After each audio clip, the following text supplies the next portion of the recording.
When faced with financial challenges, some of us react with fear and anger, or some with resolve and focus and seek the silver lining. You know, all of these responses are not about the money in and of itself, really, but more about who we are. You see, our money problem is an us problem.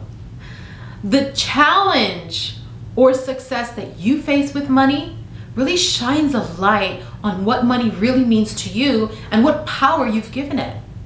Are you going to let money control you, or are you going to take control over your money? See, when you're creating money, don't forget why you're pursuing it either. See, you're trying to meet some emotional and psychological desire through money. In this video, I want to share with you how to put money in its proper perspective by understanding our 6 human needs. My name is Yvonne, and the goal in this channel is personal growth. So if you want to improve the quality of your life, click the subscribe button to level up. When we realize the root cause of why we're trying to increase money in our life, then it's really going to help us separate the two and find new ways of meeting our true needs, which may not necessarily mean money or a lot of it, really. The question is, do you use money as a tool, or does money use you? Almost like an emotional and psychological carrot. If you don't master money, then in some areas of your life, it's gonna master you. Money is simply a vehicle for trying to meet our needs. So if you're going to build wealth, you want to recognize what you're really after. What is the money that you're trying to attain really for? What you're really after is what you think money is going to give you, you see. In his book, The Money Master the Game, Tony Robbins says that there are 6 human needs, and when we seek money, it's more than likely because of one of those needs. So, pretty interesting, right? So that's why I wanted to share what I learned with you, because guess what? If we're just after a specific need, then maybe we don't need to spend $6,000 on that designer bag, right? To get that. Does that make sense? Or maybe we don't need to spend all that much in a vacation when we can actually meet our needs in another way. Right? So it makes us start thinking of things differently when we are aware of these human needs and how they relate to how much we spend, right? And being able to put everything into perspective so that we're smarter with our money, okay? Because money's a tool. Are we using our tool correctly? Okay? And this insight is really going to support us to change our behaviors and be able to shift in a way that's going to support your money goals. Okay? It's going to be a lot easier for you to save money and invest when you know these things. So the first is certainty, or a certain sense of comfort. And what do I mean by that? Well, our need to feel in control is a survival mechanism. So we can feel a sense of security. So when we want to control, that means really we want to have a little bit more of a security of the outcome. So it's not necessarily a bad thing. It's really just an awareness, okay? So it's the need for basic comforts and to be able to avoid stress. And everybody wants that, right? So that's why the need of certainty is important. So we want to feel a little bit more certain in life. And so the higher need for certainty, the less risk you'll be willing to take, okay, or emotionally bear. So if you want to have a deeper sense of certainty, okay, you're not going to be the kind of person that's going to take risk, if that makes sense. So think of that human need for certainty when it comes to your money. Where in your money life do you see that sense of certainty weigh in? So a sense of certainty is important because it helps us with harmony in our life. But if taken a complete other way, then it'll affect our ability to maybe invest. So, for instance, a lot of women, myself included, we want a sense of safety and security in our life, more so than our male counterparts. And so what happens with that and the way it shows up is, aside from maybe our marriage partner or the way we handle our money, a lot of times our sense of certainty backfires, if that makes sense, against us.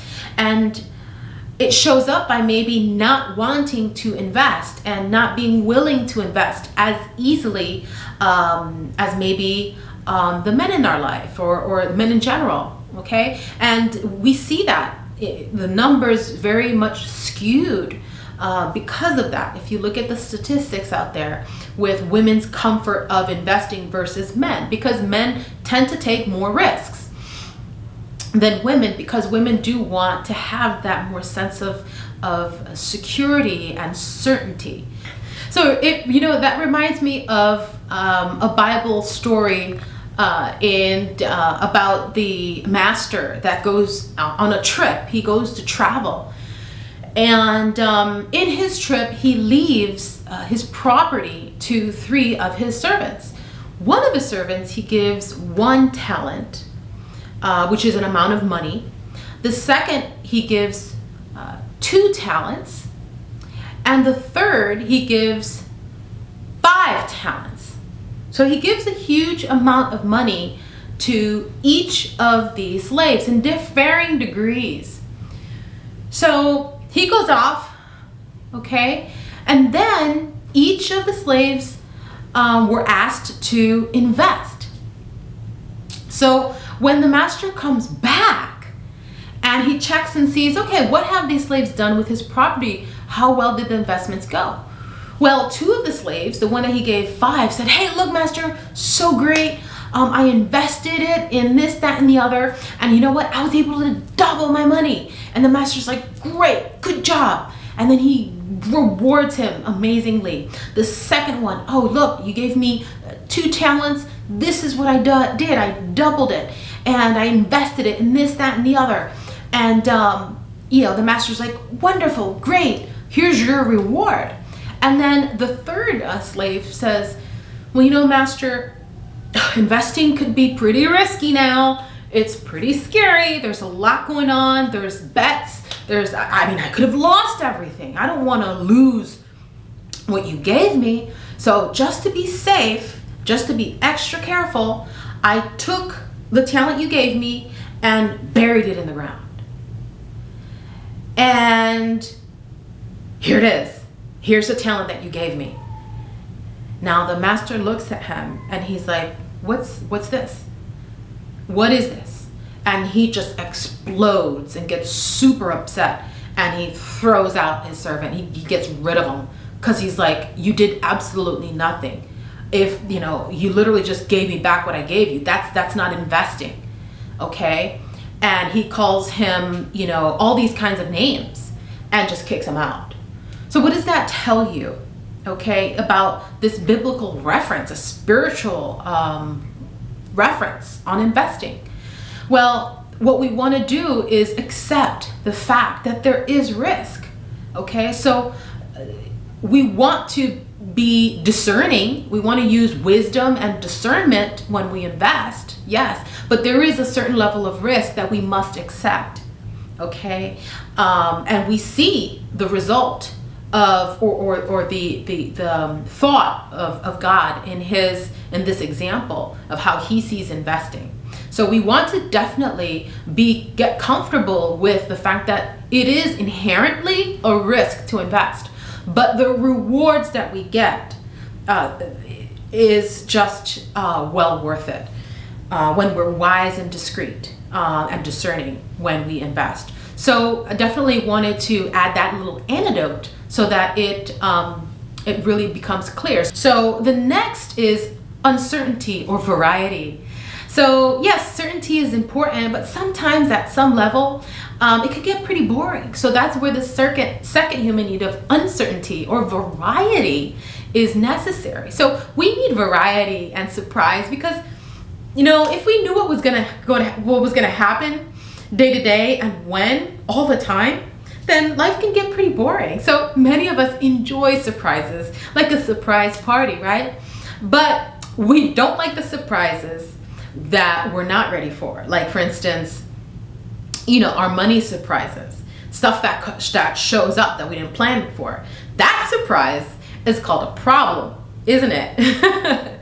So, you know, and these surprises definitely show up, you know, in our life. So what we want to do is plan for the uncertainty and the variety that life gives us. In fact, what we can start doing is planning for them, okay? And not just planning for them, but seeing them as an opportunity for growth, right? So when something happens that's a surprise, and we didn't want it, instead of just labeling it, okay, that's a problem, that's an issue, then saying, well, hold on, that is an opportunity for growth.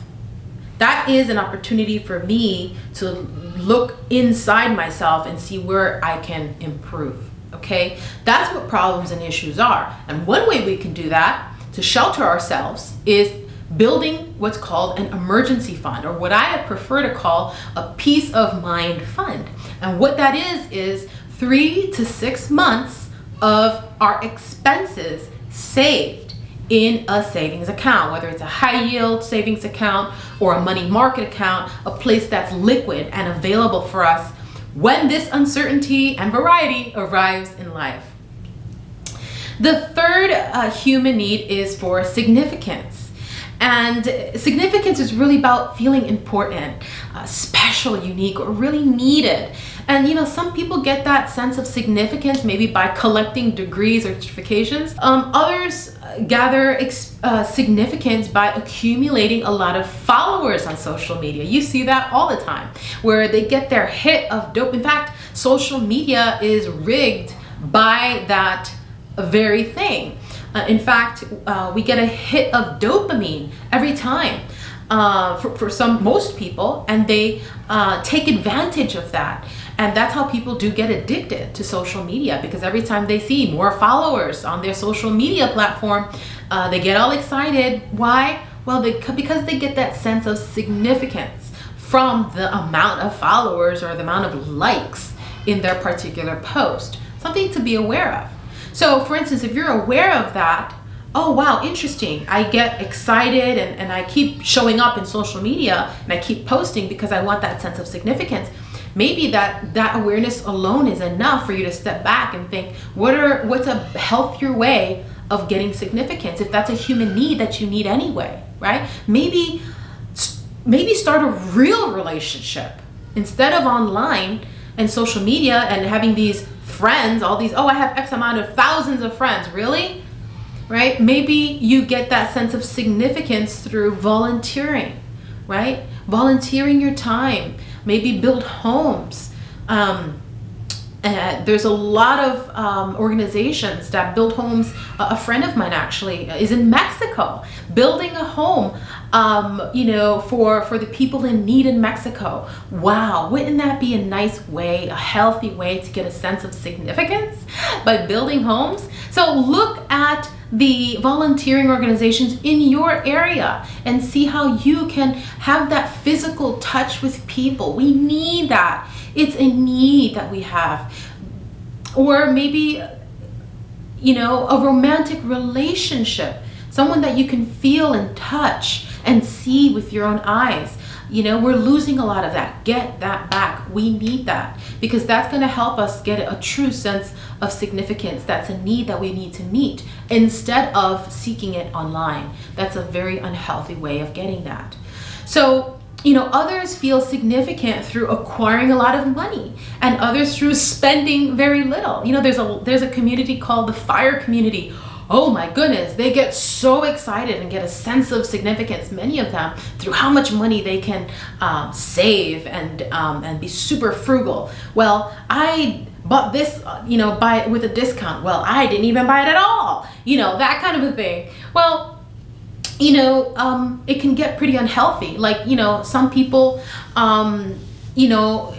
have this minimalist lifestyle and are really big on thrift shopping, and that's all well and good, but just kind of temper that and just be aware that it's actually, again, gauge to make sure that this minimalist lifestyle, for instance, doesn't get the best of you, that you're actually truly, what my point is this, is if you sense a habit or behavior in yourself, step back and try to match it up to a human need.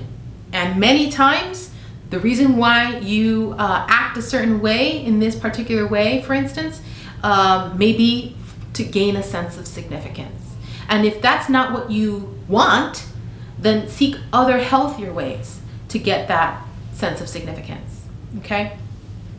So the fourth is love and connection. Ultimately, love is all we want, really, and we need the most as human beings to help us feel alive. And you get a sense of love and connection through romantic relationships, through friendships, through prayer. You get that sense of true love and connection with your higher power, with your source of life through prayer. Or even, taking a walk in nature and feeling connected to the vibrations. There's new studies that show that plants really have the ability to feel, okay? And it's just amazing the amount of work and study that they've done with plants and their ability to connect with us in a very unique way. So taking a walk in nature to help us recalibrate ourselves really, really helps to feel connected to something bigger than ourselves. And so, I did that too. A lot of times I would, when I wanted to just get connected and get grounded, I would go to the gym, to work out and exercise, and I did feel good. But I'm going to tell you, once I shifted my workout routine to actually working out outside, a simple walk or a light jog outside, or even doing a few workouts outside in nature, really, really made a huge difference. And being surrounded by all this cement walls to being surrounded by green, lush, living, breathing things like trees and plants. And so, and birds, hearing the birds sing, and it's just a completely deep sense of connection that you feel when you're out in nature. So I encourage you, what are things that you do with your money to feel a sense of connection? A lot of women spend thousands of dollars, to really cut into themselves and rearrange their face and their body. And then ultimately, what are they looking for? Love and connection. They just want to feel a sense of love, that if I do this, I'll be loved more, I'd get more attention, right? There's a lot of social conditioning that affects that. But think about it, a lot of them are addicted to this stuff, that when you do one thing, then you've got to fix another thing, and then so on and so forth, spending thousands of dollars of hard-earned money that they could have used more wisely and more discerning if they just got what it was all about. If they just truly received love and connection and sought other ways, then they wouldn't be cutting into themselves or really transforming the body that was given to them, and having a more of a spiritual sense of awe for who they are, so, and accepting themselves for who they are, and ultimately getting that love and connection in healthier ways. So that's one thing to think about. Now, the fifth is growth, right? Growth is a need. It's a human need of the spirit, you see. There's a need for growth and expansions, because at the end of the day, everything is energy at a subatomic level. At a subatomic level, we're made of atoms, we know that. Atoms are made of protons, neutrons, electrons, and what are they? Well, ultimately, it's resonant waves, right? So ultimately, our subatomic selves is just energy. We're just energy. And as spiritual beings that we are, what we want to do is grow. The universe is continuing to expand, and we are a part of that. And the reason that we want to grow is so that we have something of value to give. The sixth human need is contribution, and it's the last need, and it's really all about giving. You see, the secret to living is truly giving. So sharing just enhances everything that you experience. That's why, as part of my own budget, I include contribution. And a lot of people do this with tithing. So tithing is okay, to an organization you believe in. Also, too, there's many other ways to contribute. There's, a lot of times it's fun to pay more tip to the waiter than the waiter expected, and just seeing how their face just lights up with gratitude, because these people many of them don't get paid as well. And so that is one way to contribute, and you know that your money is going towards this person's life, and they're able to do more. Also, a lot of times when I'm grabbing a coffee real quick and a drive-through, I'll pay for the person behind me. And it's just kind of fun to do that, where I ask, how much is the bill for the one behind me? And they'll tell me, and then I'll just pay. So these little things like that is one way that we can contribute in a big way, and knowing that we've made a difference, that our lives have made a difference in others' lives, to improve the quality of others' lives. That's why we give, okay? It's truly a spiritual human need, and we want to meet that. A lot of times people don't contribute because they feel that if they give $5 to this person, then, I don't know what that other person's going to use those $5 for, or that means that's a $5 less that I'm able to have. But don't think of it that way. You see, money is like water. It has to flow. And just like water, when it's stagnant, that's not necessarily a good thing. Money is going to flow regardless.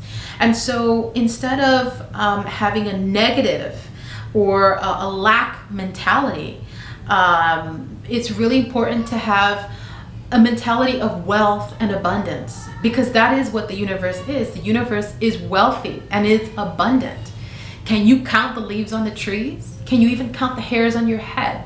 Can you count the sand on the beach? Can you count the stars in the sky? We can't. There's so much evidence that the universe is about wealth and abundance, and not about this lack that we continue to try to condition and program ourselves with, or allow others to program ourselves with, because that serves its own purpose. But fear is not what's going to help us grow. Okay? What's going to help us grow is love and joy. And that is what contributing gives us. Joy. And you cannot put a price to that. Giving your waiter a little $5 extra, think of how, man, that just lights me up. It makes me feel good.